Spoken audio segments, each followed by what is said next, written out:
Hello, my name is Moriel. I am 64 years old, and I never imagined that this Christmas would turn my life upside down. My daughter screamed at me that I shouldn't come to the cabin, accusing me of losing my mind and babbling to my little dog, Biscuit, as if he were human. I spent that night alone, sitting in the quiet of my living room, simmering with hurt and disbelief. The snow fell silently outside, but inside, my heart raced with a mix of fear, anger, and a strange spark of determination. I knew something had to change, even if it meant standing up to my own family. Then, at 11:59 p.m. sharp, my son called, panicked. "Mom, your face is on the news. What the hell happened?" I started laughing softly, feeling a mix of relief and triumph, because deep down I already knew the storm I had unleashed. Every secret, every injustice, every little betrayal was finally coming to light. But what really happened behind closed doors? How did a quiet, lonely Christmas night turn into a revelation that shook my family to its core? But before we continue, take a moment to subscribe to the channel and write in the comments where you're watching from. I truly love reading your comments and knowing where you come from. Now let's understand how this story really began. It was Christmas Eve, and the house was quiet, almost too quiet. I sank into my favorite armchair, Biscuit curled snugly on my lap, his little body warm and steady against mine. Outside, the snow fell in soft, almost conspiratorial silence, blanketing Vermont in its gentle, unforgiving white. I let my fingers brush through Biscuit's soft fur, inhaling the faint scent of his shampoo mixed with the faint musk of him having trotted through the backyard earlier. There was comfort in this simplicity, a little dog, a little warmth, and the promise of a night without the usual cacophony of family discord. Yet even in the stillness, my mind wouldn't rest. I found myself remembering things I hadn't thought about in years. Jennifer's sharp laughter echoing down the hallway when I tried to correct her table manners, Richard's cool, disapproving stare whenever I spoke about fairness or honesty. I remembered the sting of their words, the subtle barbs that left me wondering whether love could coexist with cruelty. Biscuit twitched in his sleep, as if he felt the weight of my memories pressing against the walls of the room. I sipped my tea slowly, feeling the heat spread across my chest, a temporary shield against the cold that wasn't just in the weather. I thought of Daniel, my dear boy, now a man struggling between loyalty to his parents and the instincts that had made him kind-hearted. I wondered how long he would be caught in their web of manipulation. I wondered if he'd ever see me as I truly was, not fragile, not helpless, but steady, capable, willing to endure what they could not imagine. The clock ticked toward midnight. Each second seemed louder than the last, echoing in the empty corners of the house. I stroked Biscuit absent-mindedly, letting the rhythmic motion soothe both him and me. That's when the phone rang, the shrill sound cutting through the serenity like a knife. My heart jumped and Biscuit stirred, lifting his head and letting out a small, questioning yip. "Mom, your face is on TV. They're talking about fraud." Daniel's voice was tense, almost trembling. The panic in his words, so unlike him, made my chest tighten.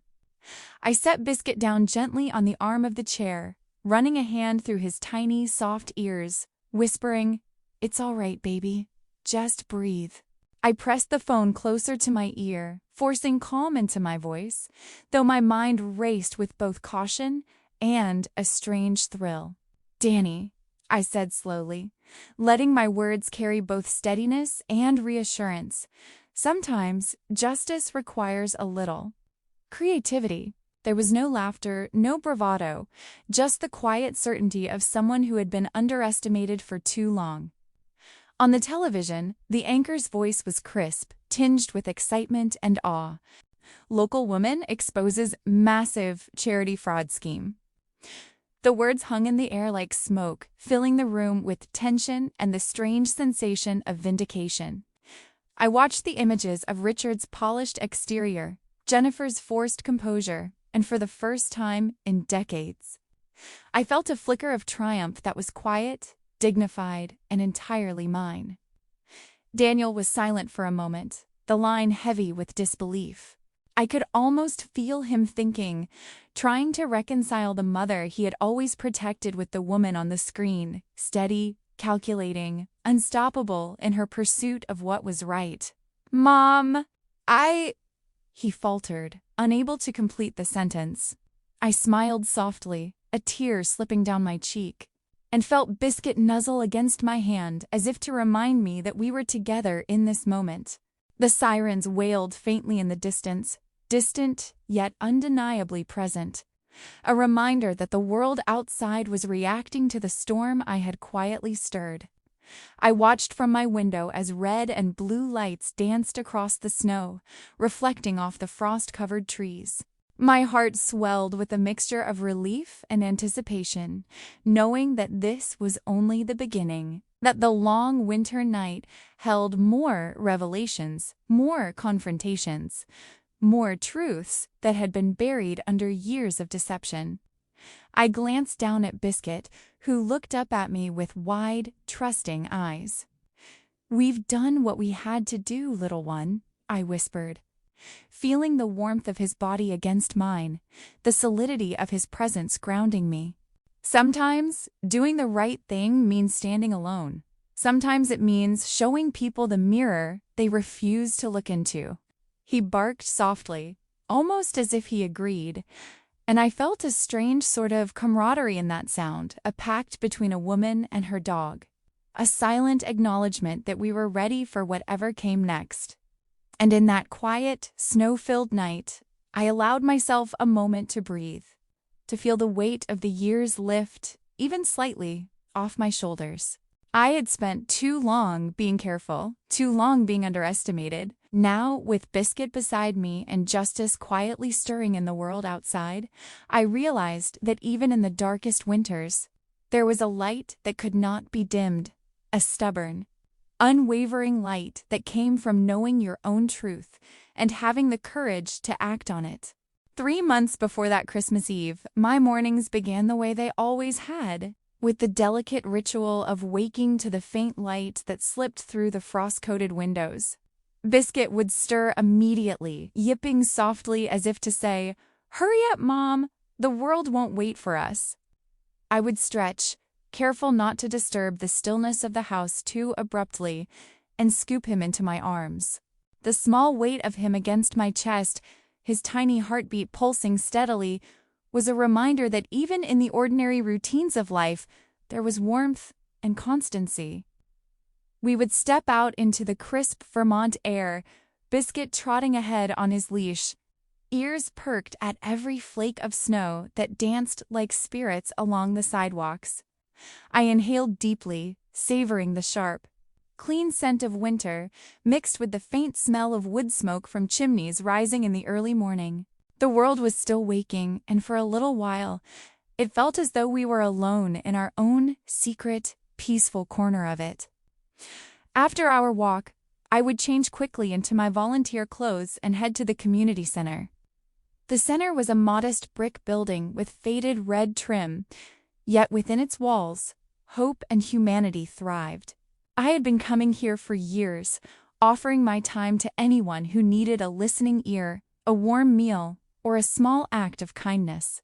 It was work that soothed me, that reminded me of the value in showing up, in being present for others, even when my own family seemed intent on undermining the very essence of who I was. It was during one of these volunteer shifts that I first learned about Jennifer's schemes. Though at the time, the information came to me in fragments, like shards of glass hidden in familiar sunlight. Daniel had stopped by the center, his expression tight, lips pressed into a line I hadn't seen since he was a boy being scolded in school. He tried to mask his unease, but I could see it in the twitch of his jaw and the way his fingers nervously tapped the edge of the countertop. "They've been talking about putting me in a home," he murmured. "Jennifer, she's been pressuring me to get you somewhere safe. For them." The words came slowly, weighed down by fear, by guilt, by the impossibility of reconciling love and manipulation. My chest tightened, but I placed a reassuring hand on his arm, feeling the tremor of his hesitation. "Danny," I said gently, "sometimes being safe isn't what protects us. Sometimes, standing your ground is the only way to survive." Later that evening, I found myself at Richard's house for dinner, a place that had become a minefield of subtle jabs and veiled contempt. Biscuit rode in my coat pocket, his tiny nose poking out as he sniffed the air with cautious curiosity. The room smelled faintly of roast turkey and tension, the combination unsettling but familiar. As we sat at the table, the chatter of polite conversation barely masking the underlying hostility. I overheard Jennifer's voice, sharp and coated with deliberate disdain. "Your mother talks to that little dog like it's human. She's embarrassing us, Daniel." Biscuit growled softly, his little body rigid in my lap, the sound more warning than protest. My hand moved instinctively to stroke him, grounding both of us in the moment. I forced a polite smile toward Jennifer, but inside, a storm brewed. It was not just her words, it was the contempt behind them. The deliberate attempt to diminish the life and love that I had nurtured. The attempt to rewrite our family's narrative in a way that made me small, irrelevant, and ridiculous. After dinner, I wandered through the house under the guise of stretching my legs, Biscuit trotting lightly at my heels.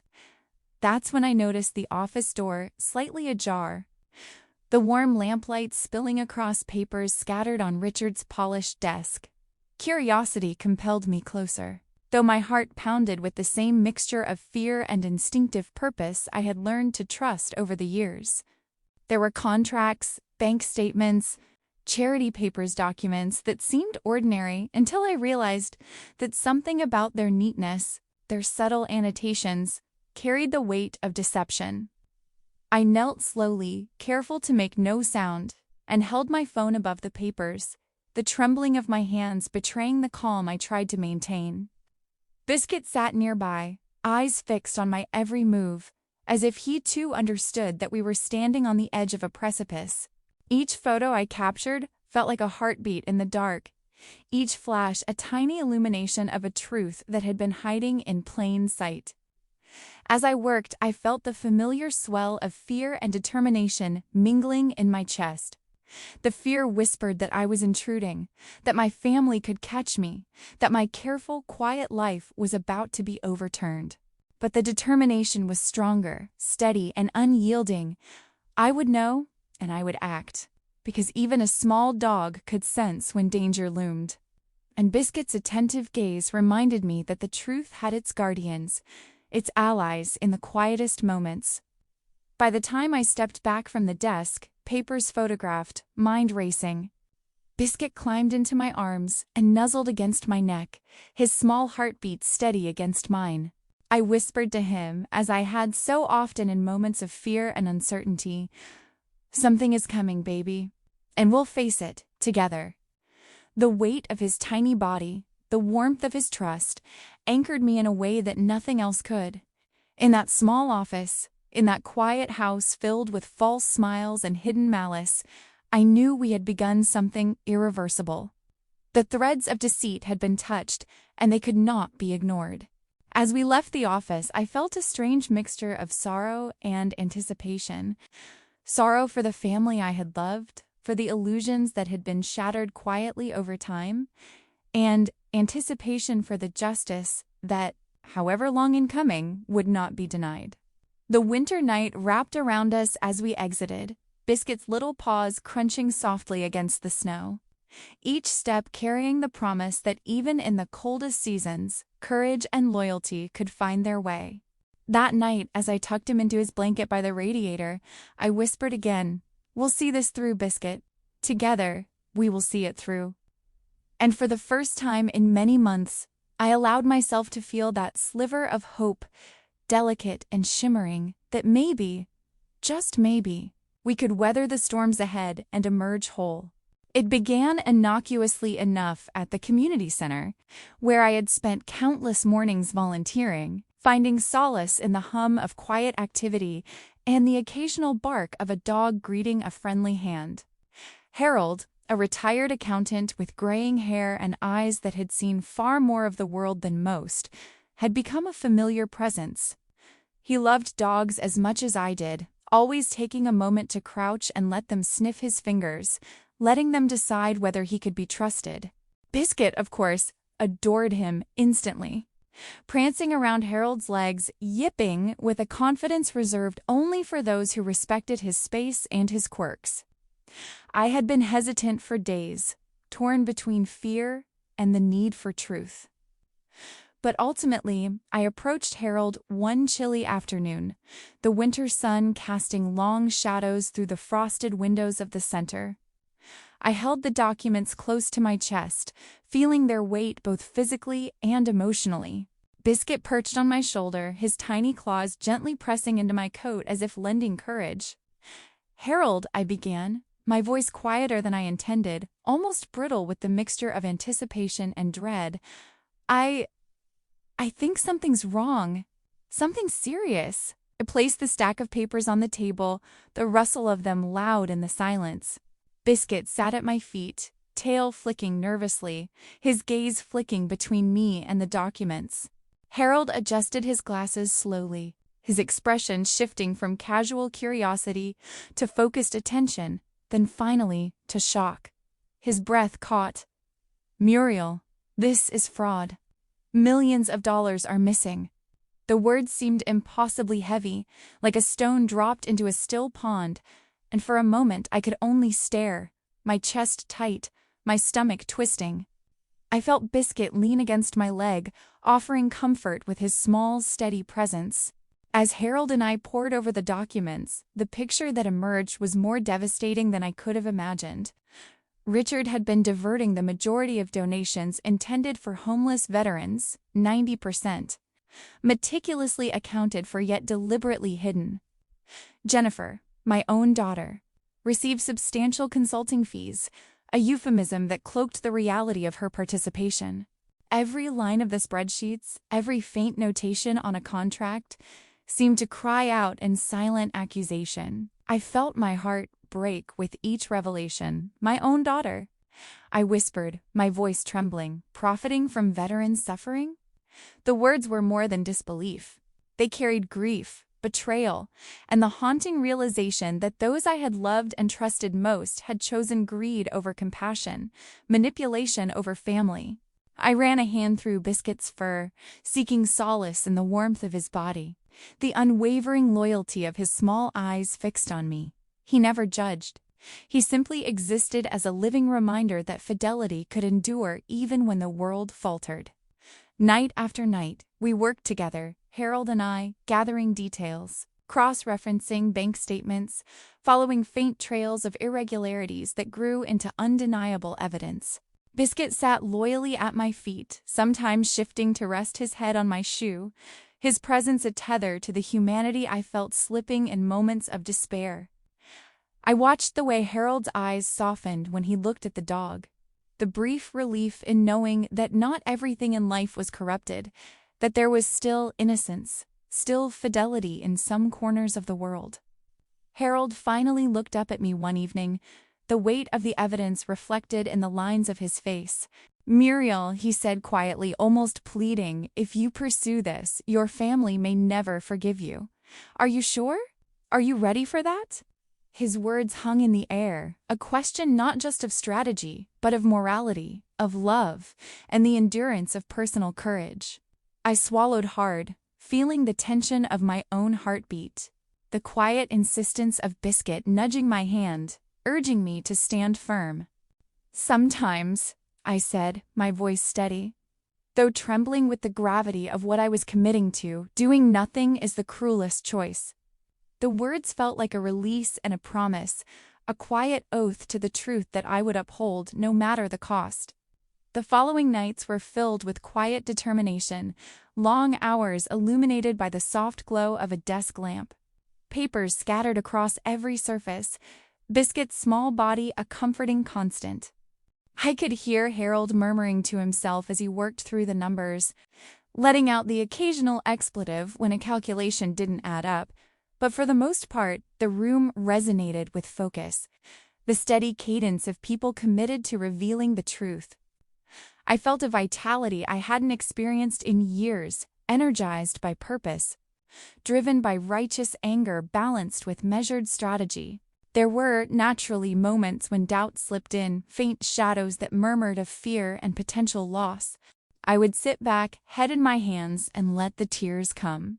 Biscuit jumping into my lap to lick my face, his tiny, insistent warmth reminding me that even in moments of heartbreak, there could be comfort, there could be companionship. I remembered the veterans whose stories I had begun to hear at the community center. Their eyes bright with gratitude yet shadowed by hardship, their trust given freely despite years of neglect. It was for them, for the integrity of their sacrifices, that I could not falter. In those quiet hours, I also felt the weight of love and betrayal intertwined, the ache of realizing that family could be both protector and predator. Harold, older and grayer, sometimes looked at me with a mix of admiration and concern, knowing that the road we were on could fracture bonds irreparably. But he also knew, as I did, that standing idle in the face of injustice was a different kind of cruelty. Biscuit, ever alert, ever faithful, reminded me that courage often came in small packages, that loyalty and steadfastness could outshine years of betrayal. And so I pressed on, night after night, documenting, analyzing, planning.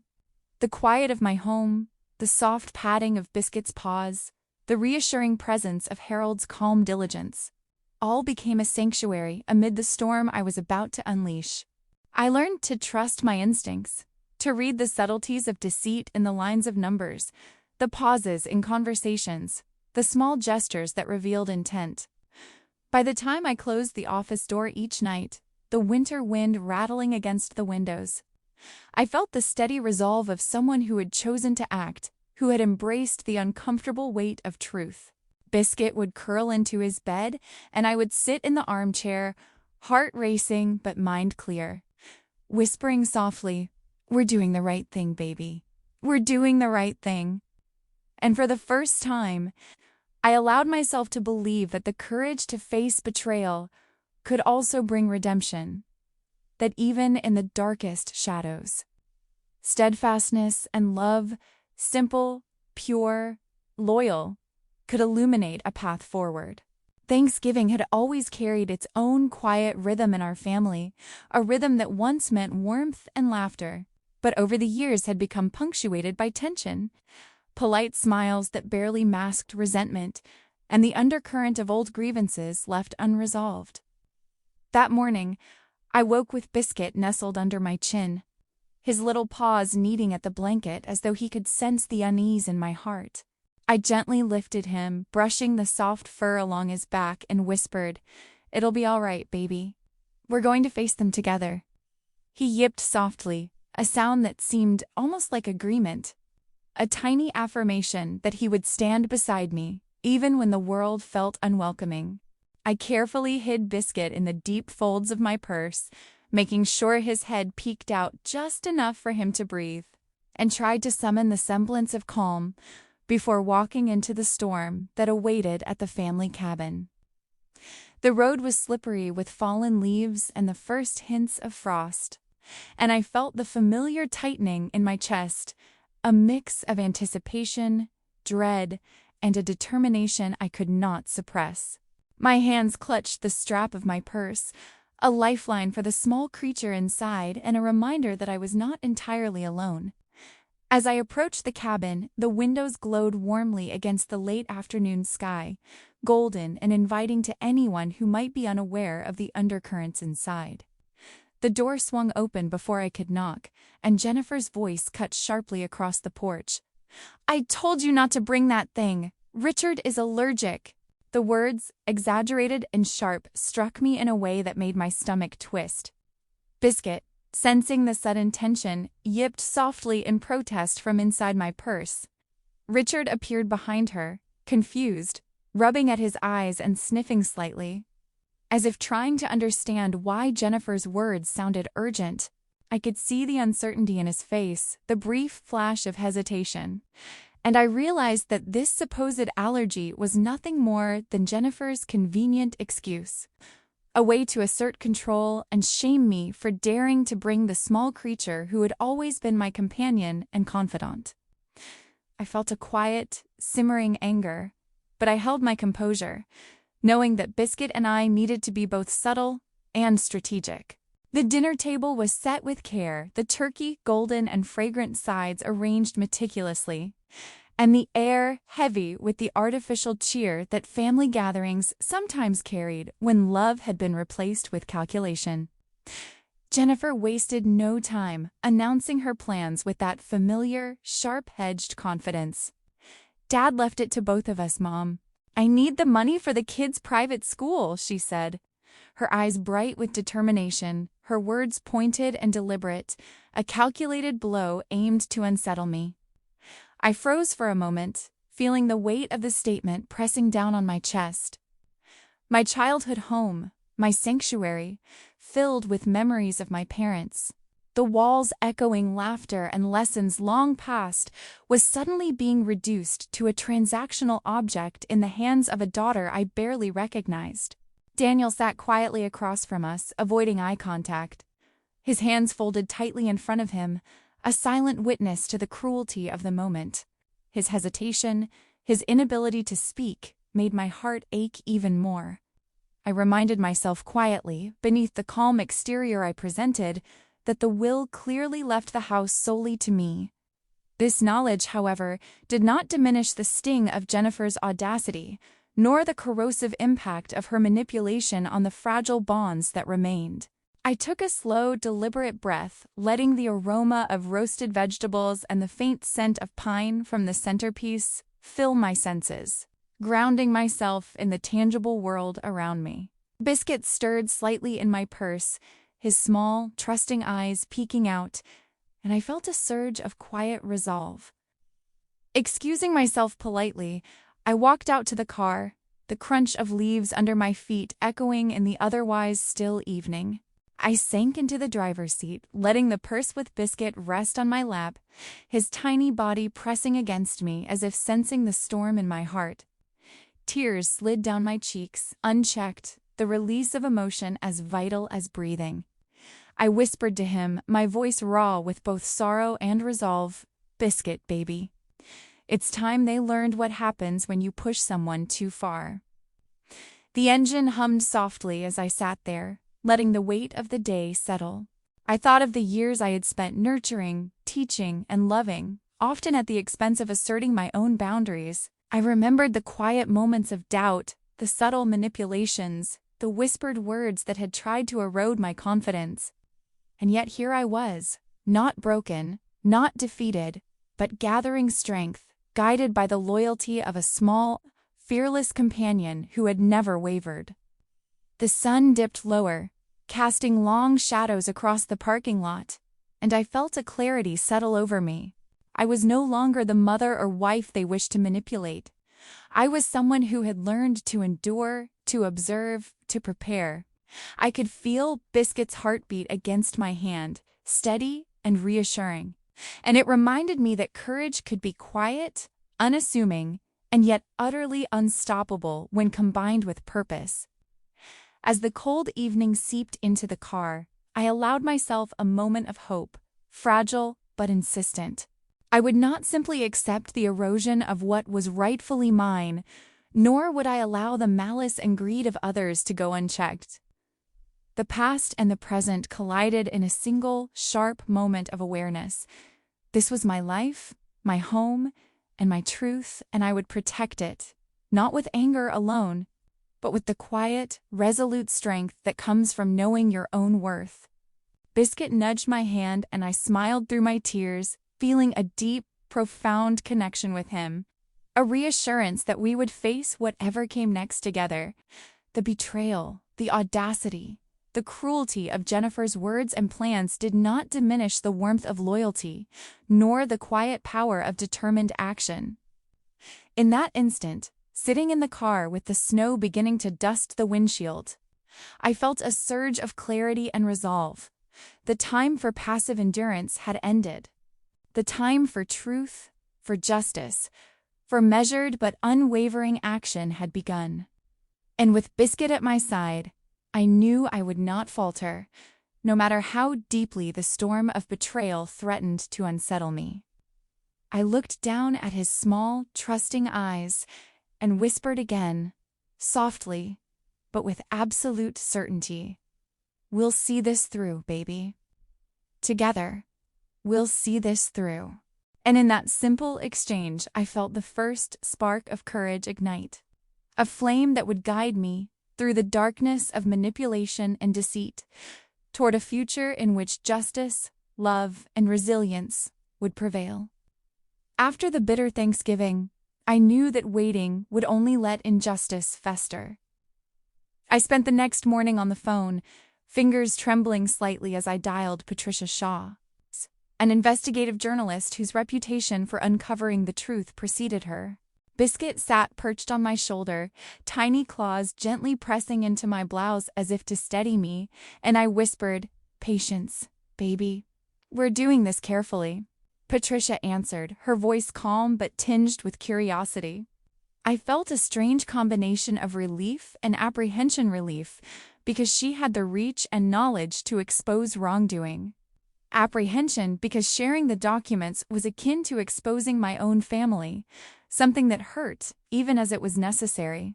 Piece by piece, I transmitted the information, photographs of contracts, bank statements, and charity records. I could hear Biscuit shifting against me, his small weight comforting, grounding me in the reality of the moment. "Muriel, are you sure you want to proceed?" Patricia asked gently, her tone almost motherly, sensing the emotional weight behind my actions. I inhaled, letting the crisp Vermont air that filtered through the window calm my racing heart. "I am," I said softly, my voice steady despite the storm inside me. "The truth needs a voice, and I will not allow them to silence it." Biscuit barked quietly, as if in agreement, his tiny enthusiasm lending courage to my resolve. In the days that followed, I began volunteering at the very homeless shelter Richard's charity claimed to support. The shelter smelled faintly of disinfectant and despair, a mixture that clung to the walls and floors. Yet amid the grayness, there was resilience and hope.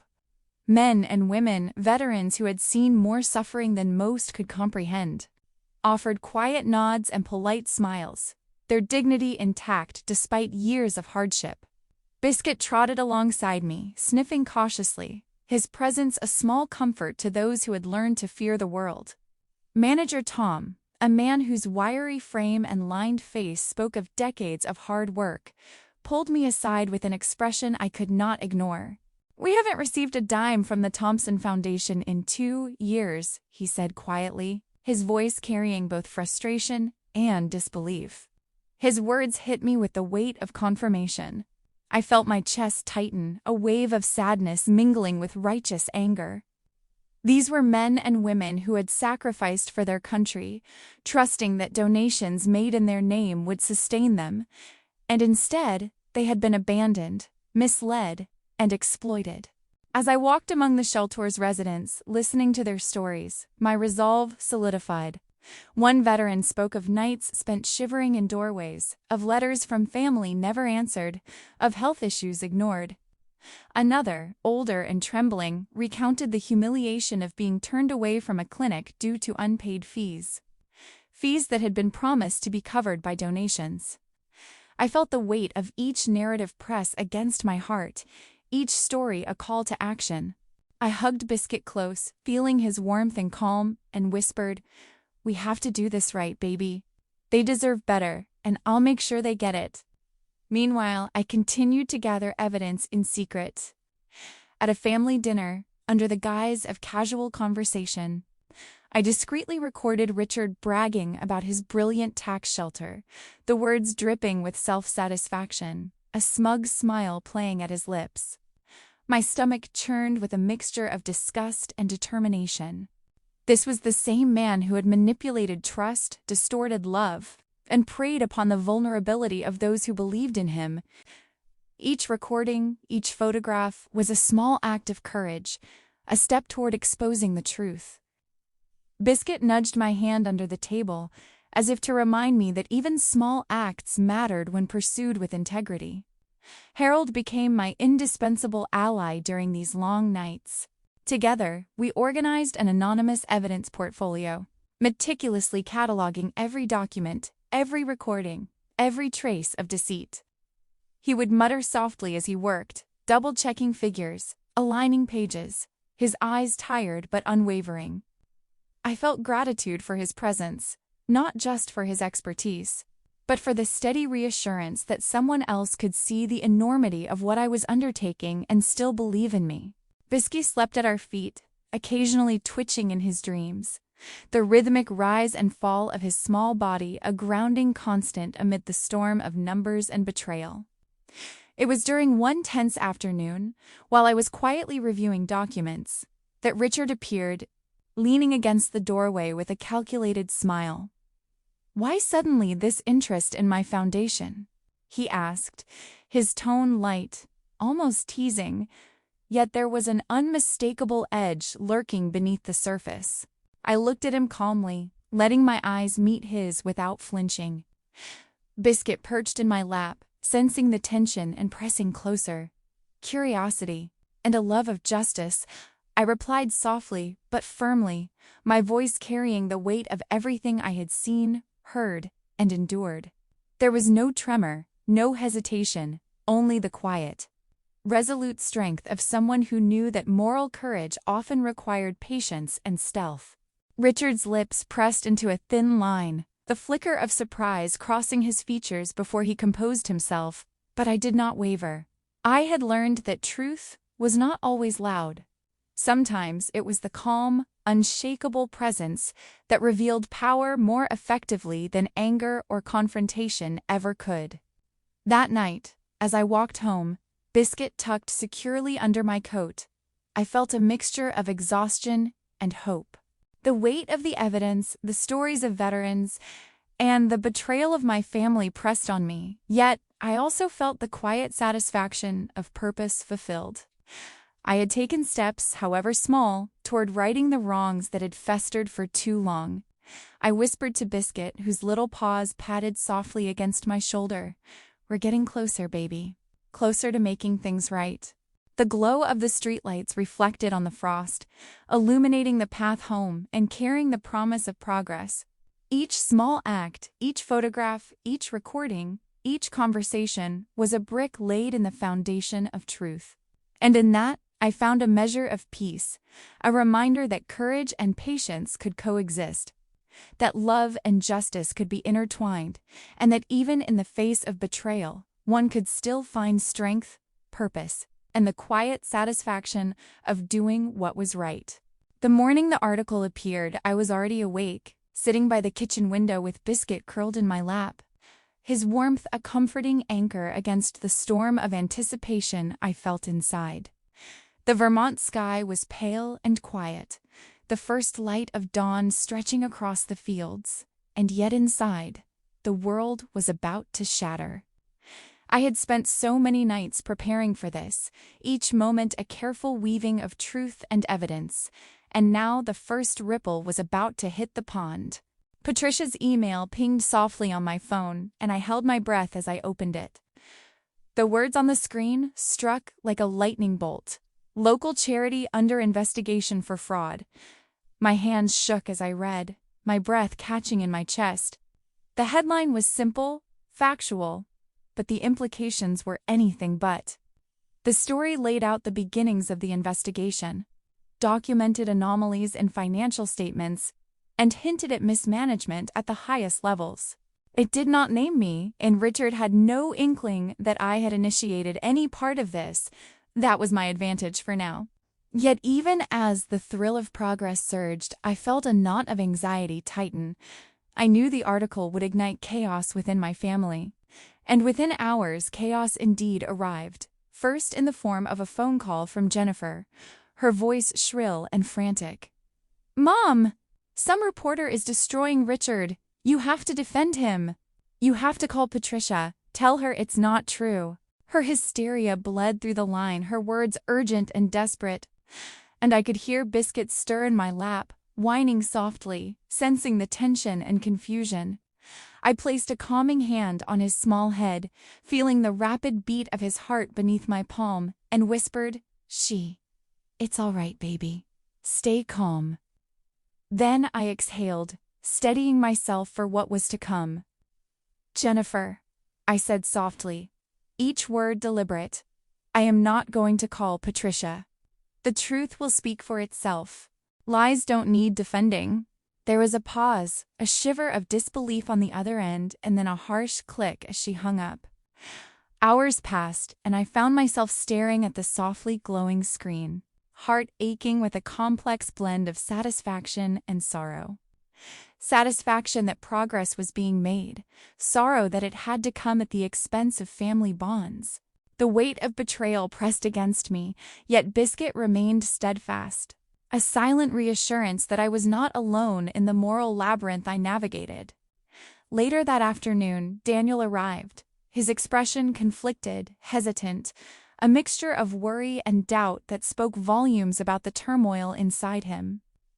I could see it in the way he avoided my eyes at first, his hands fidgeting, the nervous shuffle of his feet. "Mom," he said finally, voice low, almost hesitant, "Jennifer says you've been acting strange. Are you okay?" There was concern in his tone, genuine worry that cut through the tension, and my heart softened slightly at the sight of him, knowing that, despite everything, he had not yet been fully swept into the current of deceit his sister had created. I beckoned him closer, patting the seat beside me. Biscuit leaned against my leg, head tilted, his small eyes observing Daniel with curiosity and empathy. "Danny," I said gently, "come see something." I opened the folder I had been preparing, carefully laid out in chronological order, photos and documents that painted a picture too stark to ignore. There were images of veterans sleeping on concrete floors, faces lined with exhaustion and pain, eyes searching for a lifeline that never came. Bank statements highlighted transfers that had nothing to do with care or support, contracts that documented supposed consulting fees to Jennifer, and records that traced Richard's embezzlement with cold precision. I watched as Daniel's expression shifted, subtle at first, a flicker of disbelief, the tightening of his jaw, the narrowing of his eyes. Then horror settled in, slow and unmistakable, a wave of understanding that made his entire frame tense. "Mom," he whispered, voice trembling, "if this is true, Jennifer must know. What have they done?" The question hung in the air, heavy with betrayal, with grief, with the knowledge that the people he loved had chosen self-interest over humanity. I felt a lump rise in my throat, an ache in my chest that spoke of years of subtle manipulations and lies finally exposed. I took a deep breath, trying to steady my voice even as emotion threatened to spill over. "Danny," I said softly, "they've been taking advantage of trust, of compassion. They've betrayed not just me, but every person who believed in them. But this is why we have to let the truth come out. Justice isn't always loud. Sometimes it's patient, and it's necessary." Biscuit shifted against my leg, small paws pressing into my knee, reminding me that even amidst grief and anger, there was grounding, there was loyalty, there was a bond that remained unbroken. Daniel leaned back, his hands running through his hair, a gesture that betrayed both frustration and helplessness. I don't know what to say, Mom. I trusted them. I thought they were different." His voice cracked, laden with sorrow. I reached out and held his hands in mine, feeling the warmth of his palms, the tremor of fear and realization coursing through him. "You don't need to say anything," I whispered. "Just understand. And stand with me when the time comes. It's not about blame. It's about truth, about making sure no one else is hurt by their choices." He nodded slowly, eyes glistening with tears, and I could feel the shift, the slow emergence of clarity, of courage tempered by understanding. The bond between us, strained but resilient, seemed to strengthen in that quiet living room, a fragile beacon against the encroaching storm. Biscuit gave a soft yip, nudging Daniel's hand, as if to say, "We are in this together," and the simple act carried a weight greater than words. That evening, I sat alone, Biscuit resting in my lap, the glow of the computer screen illuminating the article once more. I allowed myself a moment to feel the complicated tapestry of emotions: grief, betrayal, hope, determination, and quiet satisfaction that the first step had been taken. The first revelation had set the wheels in motion, and though the path ahead would be fraught with difficulty, I felt a measure of peace in knowing that action had been taken, that truth would not be silenced, and that justice, however patient, was beginning its quiet ascent. As darkness fell outside, the winter chill creeping in through the corners of the old house, I whispered to Biscuit, my voice steady yet soft. "We're just getting started, baby. The first stones have been cast, and no matter how long it takes, we will see this through." His small paw pressed against my hand, a tiny but steadfast affirmation. And I felt the warmth of courage and love intertwine, a shield against the coming storms. I was no longer just a mother betrayed. I was a force tempered by compassion, guided by purpose, and anchored by the loyalty of a small, fearless companion who reminded me that even in the darkest moments, hope could endure. Christmas week arrived like a silent storm, soft snowflakes drifting down against the dark Vermont sky, blanketing the world in pale white serenity. From the comfort of my modest home, the contrast between the peacefulness outside and the turmoil inside was stark. Richard, ever the showman, had already begun orchestrating his response. He hired expensive lawyers, men in sharp suits who spoke in clipped, confident tones that tried to mask panic with authority. He claimed that the accusations were the work of disgruntled employees, a vague and impotent defense meant to distract the public, and yet it revealed a vulnerability I could not ignore. The man who had believed himself untouchable was already retreating behind walls of formalities and fees, unable to face the truth. Jennifer, predictably, had positioned herself at his side, her face composed in public, words rehearsed. She stood before neighbors, acquaintances, and even cameras, labeling the accusations as jealous lies, her voice dripping with self-assurance. I watched from my kitchen window one morning as she spoke, the pale sun catching the strands of her hair, framing her like a portrait of confidence. And yet, even in that image of certainty, I could feel the cracks beneath the surface, the tension in her shoulders, the slight falter in her tone whenever Richard's name was mentioned. Biscuit sensed my attention and nestled closer into my lap as if to say, "Remember, baby, truth is patient."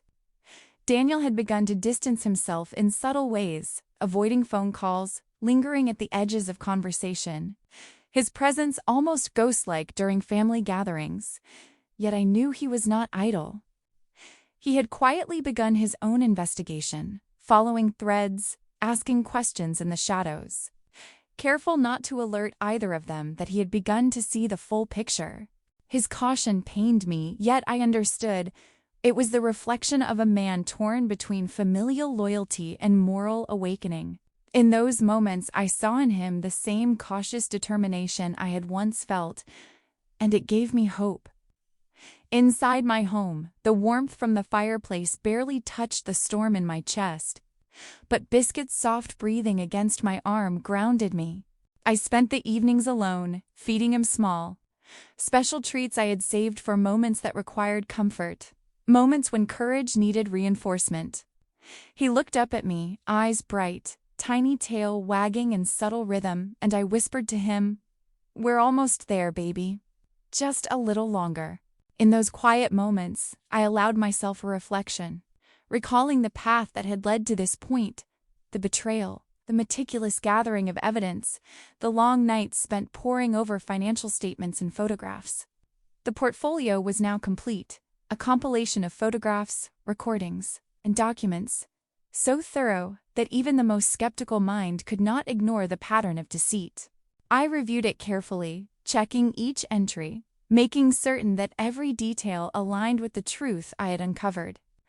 My fingers trembled slightly as I placed the last document into the folder.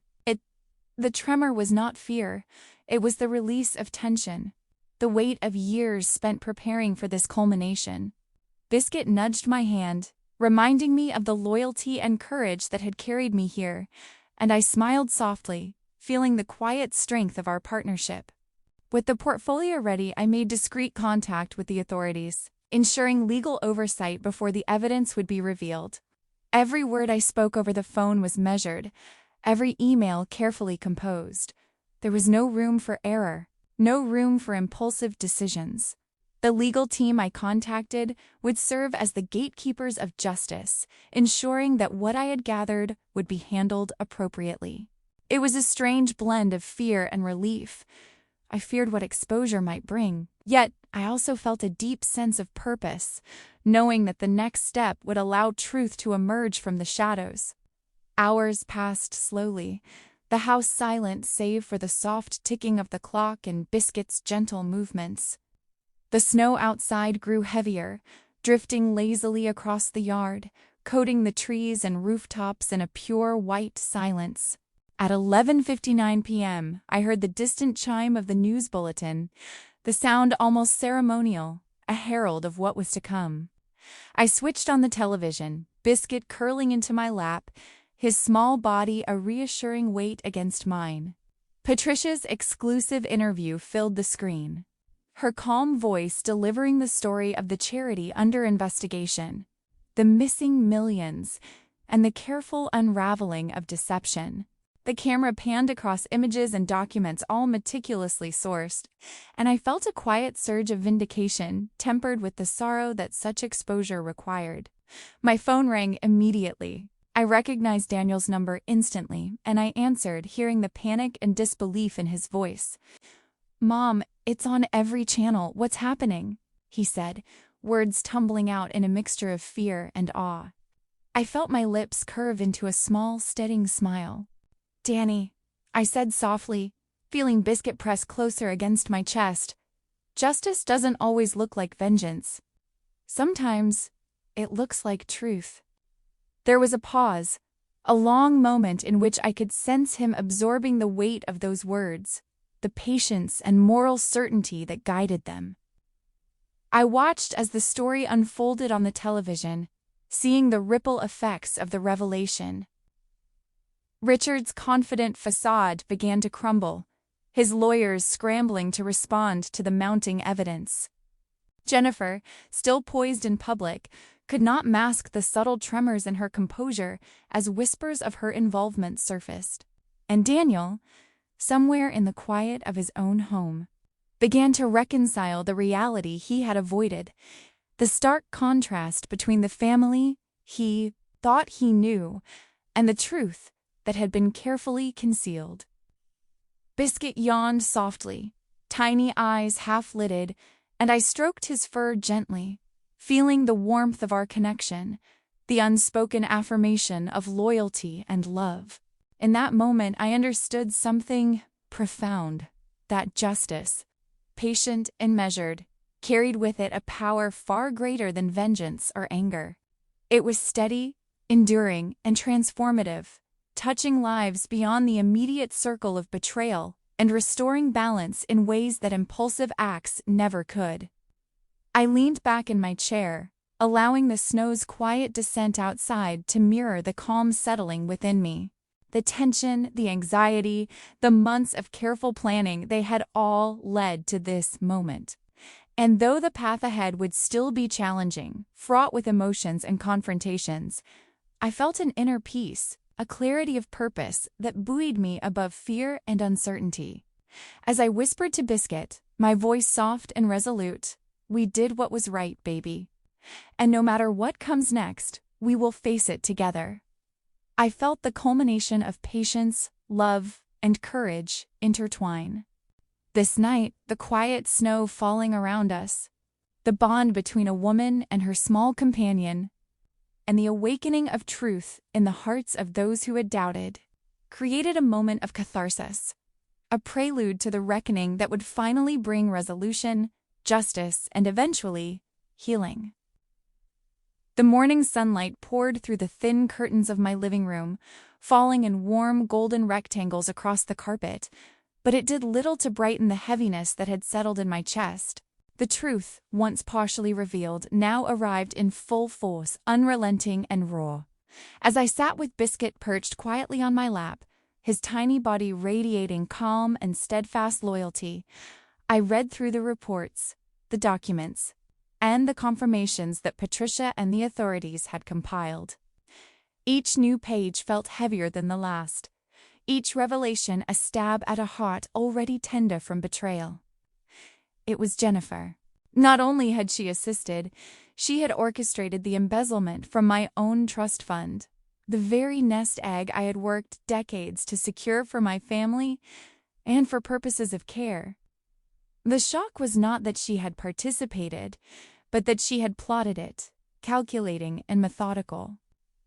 My hands trembled as I flipped through the pages, noting how my signature had been forged repeatedly, transferring $400,000 from accounts I had believed safe. The meticulousness of it all made my stomach churn. This was not the impulsive greed of a careless child, it was deliberate, premeditated, and heartless. Richard's so-called investment opportunities, those safe ventures into stocks and bonds that I had been encouraged to contribute to, were revealed as nothing more than elaborate fabrications. The accounts were empty shells, the transactions fake, the promises of growth nothing but lies designed to ensnare and control. I felt a wave of anger surge, sharp and bitter, but beneath it, there was something quieter, more profound. A profound sadness that this betrayal had come from those I had loved, nurtured, and trusted. Biscuit, sensing the tension, pressed closer into my lap, resting his head against my chest, grounding me in a reminder that even in pain, loyalty and love endured. I thought of the nursing home plan, that subtle manipulation designed to isolate me before I discovered the theft. Jennifer had spun a web of concern disguised as practicality, a veneer of care masking her true intentions. Every word she had spoken to Daniel and to me, every argument about my age, my fragility, had been carefully calibrated to disarm suspicion. I felt a cold shiver of recognition. They had underestimated me, as so many others had, believing kindness and patience were weaknesses. But Biscuit's small, unwavering presence reminded me that strength comes in many forms, and that observation and patience often outlast deceit. Daniel came into the room quietly, footsteps hesitant against the hardwood floor. His eyes, wide and troubled, scanned the folders spread across the coffee table. "Mom, all of this." "It's Jennifer," he said, voice barely above a whisper, laden with disbelief. He sank onto the couch beside me, careful not to jostle Biscuit, who had now settled against Daniel's leg, offering comfort in the form of tiny warmth. I nodded, my throat tight, feeling the weight of the revelation settle between us. "Yes, Danny. She manipulated everything. Forged my signature, moved money, even tried to manipulate me into being out of the picture before I could see it." His gaze dropped to the documents, and I could see the understanding dawning, the horror and regret mingling in his expression. "Mom, she planned all of this? She wanted to isolate you?" His voice cracked, a mixture of outrage, sorrow, and guilt. I placed my hand over his, small and reassuring. "Yes, she did. But I saw it coming. I've always been one step ahead, even when it seemed like they were in control." I squeezed his hand gently, hoping to communicate not only the gravity of the situation, but also the courage and clarity I had fought to maintain throughout the months of preparation. Outside, the quiet of the snowy morning was broken by distant sirens, a prelude to the arrival of federal agents who were now on their way. Helicopters circled overhead, their rotors chopping the air, reflecting flashing sunlight off their sleek bodies. The sound was both terrifying and oddly vindicating, a tangible signal that the truth was moving, that justice was arriving with weight and authority. I stood by the window, Biscuit at my feet, tiny paws skittering on the floor as he mirrored my tension. Together, we watched the agents approach, their purposeful stride and the subtle clatter of badges and papers marking the inevitability of accountability. I felt a mixture of relief and sadness. Relief, because the wrongdoing could no longer hide behind family, loyalty, or manipulation. Sadness, because the people I had loved and trusted so deeply had chosen greed over compassion, self-interest over familial bonds. Yet, beneath these conflicting emotions, there was a strong undercurrent of vindication. Years of patience, observation, and moral courage had led to this moment, and I allowed myself a quiet acknowledgement of the resilience it had taken to endure the betrayal and still act with integrity. Daniel shifted beside me, glancing at the images of veterans who had been indirectly affected by Richard and Jennifer's schemes. The faces were lined with hardship, some hopeful, some weary, all deserving of better. "Mom," he said, voice soft and pained. "I didn't see it before. I can't believe they did this to you." To all of them. I reached for his hand again, giving it a reassuring squeeze. "Danny, you're seeing it now, and that is what matters. The truth can't be ignored, and now we can help make sure they can't hurt anyone else like this again." Biscuit barked softly, a single sharp sound, as if to punctuate the promise that action would follow revelation, that justice would be carried through. The hours stretched on, and the agents coordinated their arrival with precision. Arrest warrants carefully verified, documentation in hand, ready to act on the evidence we had painstakingly compiled.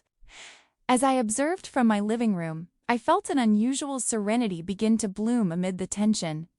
This was the moment when the past's shadows began to dissipate, when deceit and manipulation could no longer hide, and when the careful weaving of patience, observation, and moral courage finally bore fruit. When the agents finally approached the cabin, Richard and Jennifer were caught off guard, their faces betraying confusion, fear, and the first hints of desperation. The cameras capturing the event reflected the gravity of what had been orchestrated behind closed doors, and I felt a pang of sorrow for the waste of love and trust that had been squandered. But even as the news helicopters hovered overhead, casting their gaze from above, I felt a quiet certainty settle in my chest. Biscuit, ever loyal, rested his head against my knee, small eyes bright and attentive. I bent down to whisper into his fur, "We've done it, baby. They won't be able to hurt anyone else like this, and we're still here, strong, together." His tiny tail thumped against the carpet, and I smiled, a fragile but radiant expression of relief and resilience. The deeper betrayal had been exposed, the web of lies unraveled, and the road to justice had begun. I sat back in my chair, watching the flurry of law enforcement activity and the flashing lights from the helicopters above. Though the weight of grief and betrayal still pressed on my chest, I felt an overwhelming sense of purpose fulfilled. The moral compass, steady and unyielding, had guided me through months of secrecy, investigation, and cautious action. The lessons of vigilance, patience, and quiet courage had carried me to this moment of catharsis, a moment when deception could no longer thrive, and truth would not be denied. And in that quiet, snow-filled Vermont morning, I allowed myself to breathe deeply, to feel the culmination of months of careful preparation. The bond with my steadfast companion, and the profound satisfaction of knowing that even amid the harshest betrayal, integrity, patience, and love could prevail. Christmas morning arrived with a pale winter light, soft and quiet at first, as if the world itself was holding its breath. I sat by the window, Biscuit perched lightly on my lap, his tiny weight a comforting reminder of the constancy of loyalty amidst human chaos. Outside, the snow had fallen overnight, dusting the streets and rooftops in white silence, But beneath that peaceful veneer, a storm of truth and consequence was unfolding. The arrest warrants executed by the federal agents were swift and meticulous. I watched from the living room as Richard and Jennifer were led out of the house, their expressions a volatile mix of shock, fury, and disbelief. The sound of handcuffs clicking against wrists echoed faintly through the cold morning air, a sound that carried with it the finality of years of deception and betrayal. Jennifer's face twisted into a scream, the words jagged and desperate, "You destroyed your own family." Her voice cracked against the chill, carried across the driveway and up to my window. I felt a deep, almost clinical calm descend over me.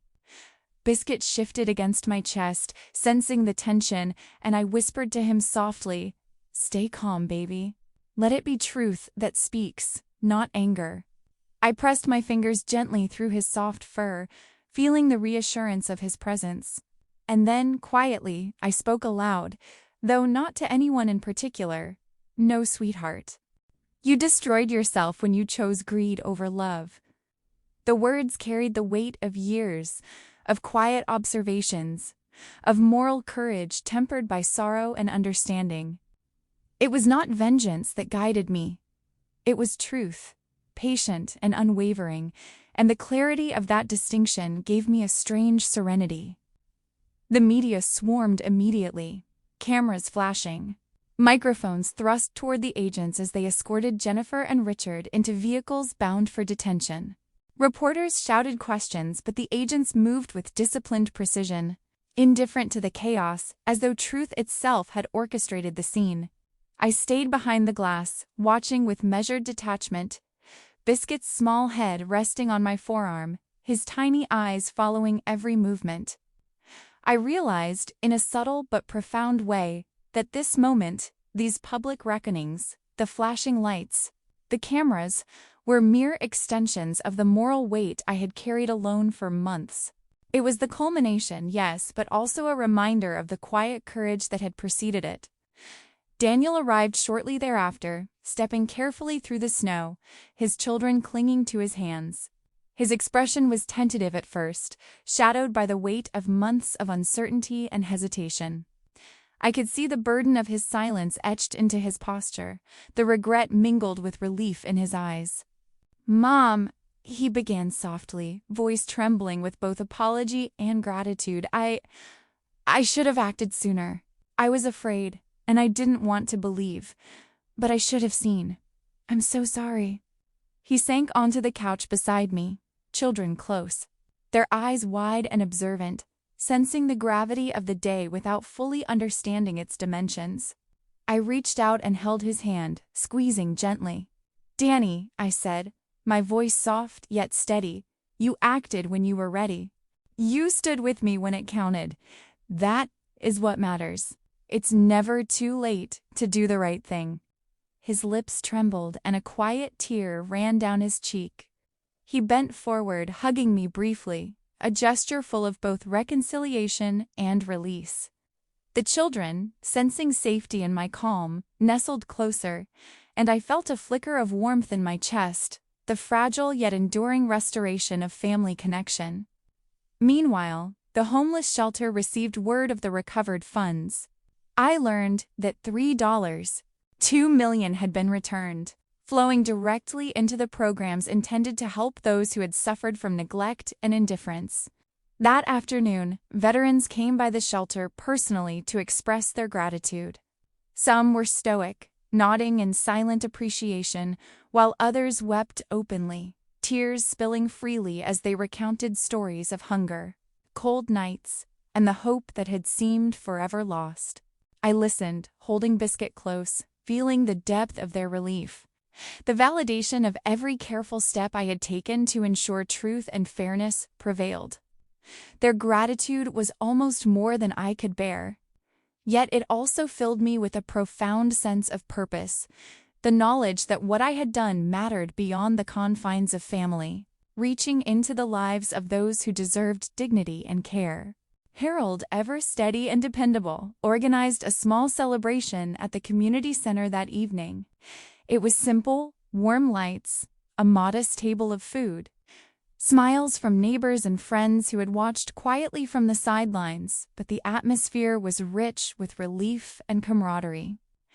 He raised a glass, his eyes glistening with unspoken emotion, and said softly, "To truth and to courage, even when it comes quietly and without fanfare." I clinked my glass gently against his, Biscuit sitting at my feet, tail wagging in his own subtle rhythm. The celebration was not loud, not grand, but it was profoundly meaningful. It honored persistence, patience, and moral integrity, qualities that often go unnoticed, yet sustain the world in invisible ways.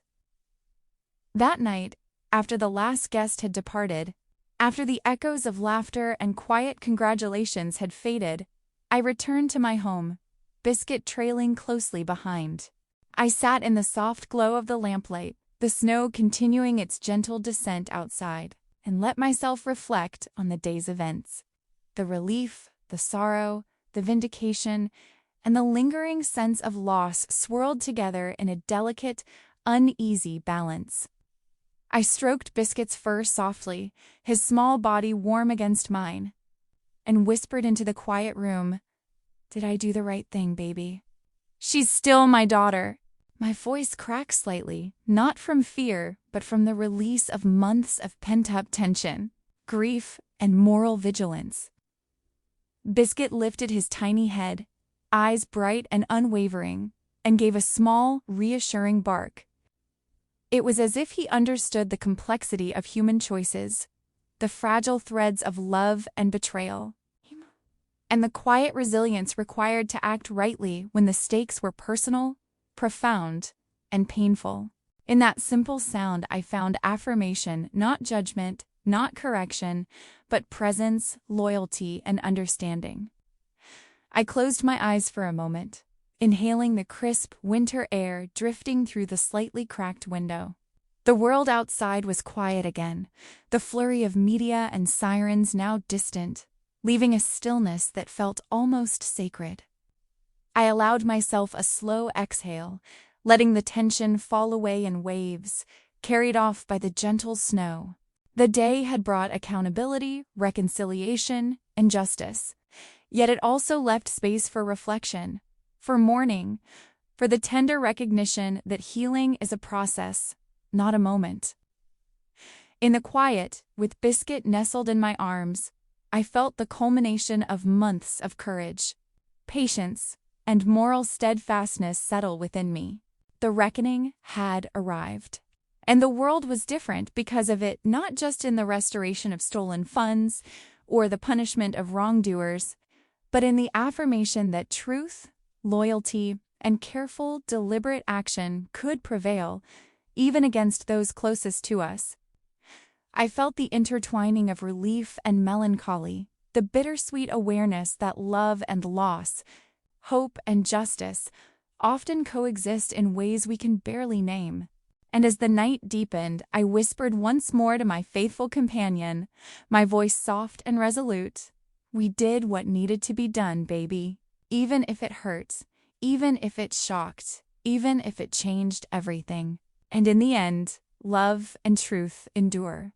Biscuit's gentle paw pressed against mine in response, and I felt a profound serenity settle over me, the quiet, enduring peace that comes when one has acted rightly, with courage and with compassion, even when the world seems unrecognizable in its betrayal. 6 months had passed since that fateful Christmas morning, and the world had shifted in ways I could hardly have imagined. The Vermont snow had long melted, leaving trails of muddy paths and budding signs of spring. But the weight of months past still lingered like a shadow I had learned to live with, softened by the light of resolution. I sat in the quiet of the courtroom, Biscuit nestled at my feet as I prepared to give my testimony. The air was thick with anticipation, but I felt calm, anchored by months of preparation and the unyielding sense that truth, no matter how delayed, was finally being honored. I looked across at Jennifer and Richard, seated side by side in the defendant's section, their expressions taut with anxiety, mouths tight, eyes darting occasionally at the attorneys and the gallery. The years of deception, the greed, the lies, and the betrayals, all of it was condensed into this moment of accountability. I straightened my posture, took a deep breath, and felt Biscuit's small head press gently against my ankle, a quiet reminder that loyalty and love endure even in the face of human failings.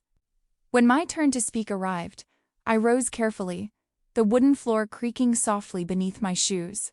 I began slowly, deliberately, recounting the evidence. The irregularities I had uncovered, the forged documents, and the ways in which both Jennifer and Richard had exploited not just me, but the vulnerable veterans who had trusted them.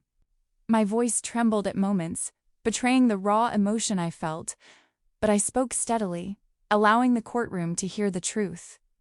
Every time I faltered, Biscuit nudged my leg, reminding me to breathe, to remain steadfast.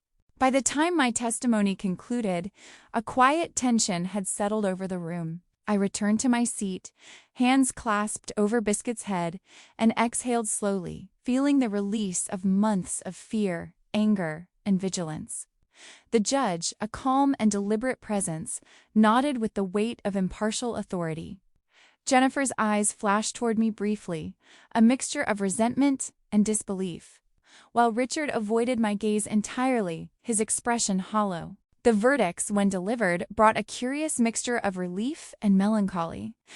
Jennifer received 8 years for fraud and embezzlement, while Richard was sentenced to 12. The legal acknowledgement of their wrongdoing did not erase the pain, but it provided a framework for closure, a delineation between past betrayal and the path forward.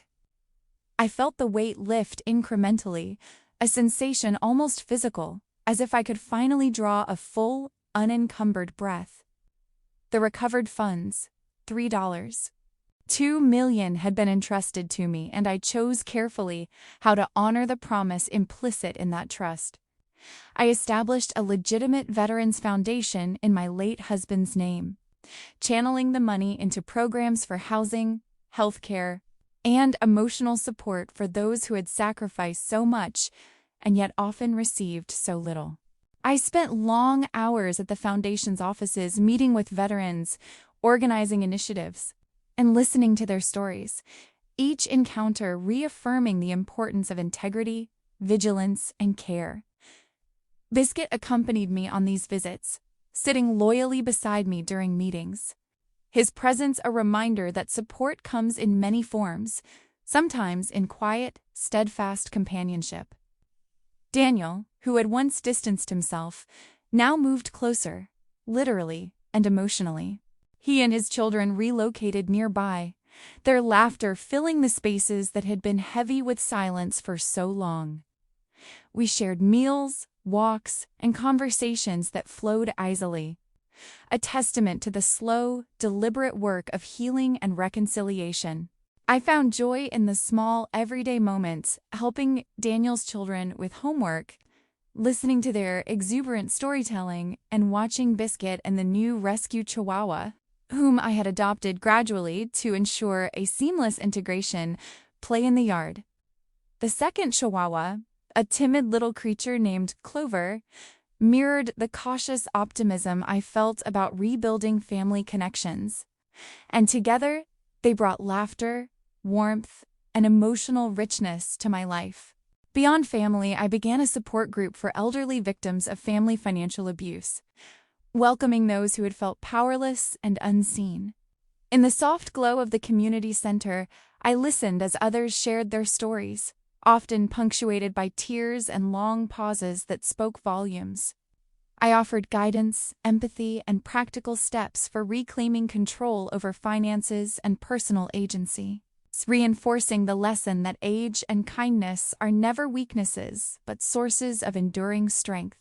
Biscuit, ever the silent observer, sat on a chair beside me, small eyes bright and attentive, occasionally nudging a hand with his nose as though to acknowledge the courage of those who shared their pain. The cabin, once a contested symbol of family tension, was now legally and unequivocally mine. One evening I stood on its porch, Biscuit at my side, Clover tentatively exploring the snow-dusted yard. The sky was painted in shades of pink, amber, and violet as the sun dipped below the distant mountains. I felt a profound serenity settle over me, a sense of alignment between the moral, emotional, and physical aspects of my life. The air was crisp, scented with pine and the distant warmth of fireplaces, and for the first time in months, I allowed myself to truly exhale. I spoke aloud, softly, to the quiet cabin and to my two small companions. They thought my kindness was weakness. They thought my age made me vulnerable. But Biscuiteer taught me something important. Size doesn't matter when you've got bite. And sometimes, the most loving thing you can do is refuse to let someone destroy themselves, even if they hate you for it. Especially if that someone is your own child. Biscuit barked once, short and sharp, as if to punctuate the wisdom in my words. Clover trotted closer, tail wagging, joining the affirmation with her small, tentative enthusiasm. I smiled, finally at peace. My journey of betrayal, vigilance, and justice had reached its natural conclusion, but it was not an end, it was a beginning. Reconciliation, community service, family healing, and the quiet triumph of truth over deception were now woven into the fabric of daily life. And in that moment, surrounded by soft snow, 2 tiny dogs, and the warm glow of a home restored, I felt the profound truth of resilience and moral courage, that even after suffering, one can rebuild, protect, and cherish what is truly valuable. As the sun finally disappeared behind the mountains, casting a gentle twilight over the cabin, I turned to Biscuit and Clover, brushing their soft fur and feeling the grounding comfort of their presence. I whispered once more, a mixture of reflection and gratitude. We made it, babies. We made it. Their small movements, tail thumps, and quiet nudges reminded me that life, even after betrayal, can be rich, warm, and full of promise. And as I looked out at the horizon, I knew this story, our story, was worth sharing. If you've followed this journey, if you've felt the twists of betrayal, the sting of injustice, and the slow, steady glow of redemption, I invite you to stay connected, to witness, and be inspired by tallies of courage and truth. Subscribe to the channel, and let's continue to explore the resilience of the human spirit together, one story at a time.